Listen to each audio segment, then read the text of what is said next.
Under New Labour, there was something of an attempt by probably Gordon Brown really to quell Scottish independence by creating lots of Navy jobs, obviously, for building a Royal Navy expansion. And so now we have this beautiful aircraft carrier which we can't actually use without the help of the US.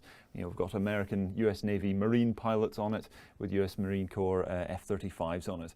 And I do wonder whether or not in this scenario, there maybe Number 10 would think that they're sort of killing two birds with one stone, where you've got naval expansion in order to beat an external threat, while at the same time quelling Scottish independence by buying off a load of voters in Glasgow. Do you think that might be something that's on the cards? It's absolutely spot on. I mean, I wrote a piece called The Battle for Scotland. And what's interesting is using my social algorithms, fracture takes place when a system is in decline and there's less to go around, and so system breaks into subunits that then become more adaptable in resourcing less resources, so to speak.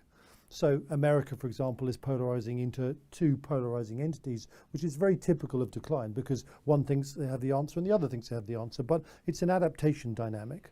So the question over Scotland and the breakup of the Union has been asked, and strategically I don't think Britain can afford to release Scotland, because the British Isles become indefensible without those northern waters and control of the Iceland-Faroes Gap, all the things that go with it that actually make us safe and Europe safe. So strategically it's a very, very dangerous concept, and the SNP, I think, underneath it all have a very destructive agenda way beyond their own aspirations of personal power, and the unravelling of the Western system as we know it is somewhere in there. And if you look at their origins back in the Second World War, where they were Nazi supporters, there are some fascinating early, which are never talked about, the origins of the SNP. Oh, yes. And essentially that, and I think systems that are born with a construct continue with that value set, even if it becomes covert. So, what does it look like?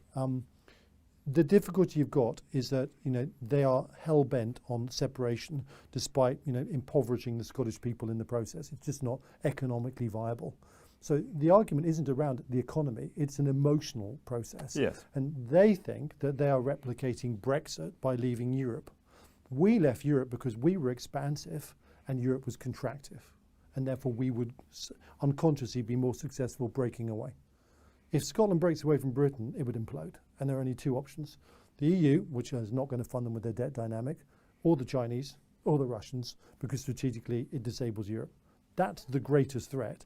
And then you've got to ask whether the swing voters, essentially, that would vote for the SNP choice of independence, are prepared to do so for a foreign flag. And I think the Scots wouldn't do it for love nor money. That's why she doesn't talk about it.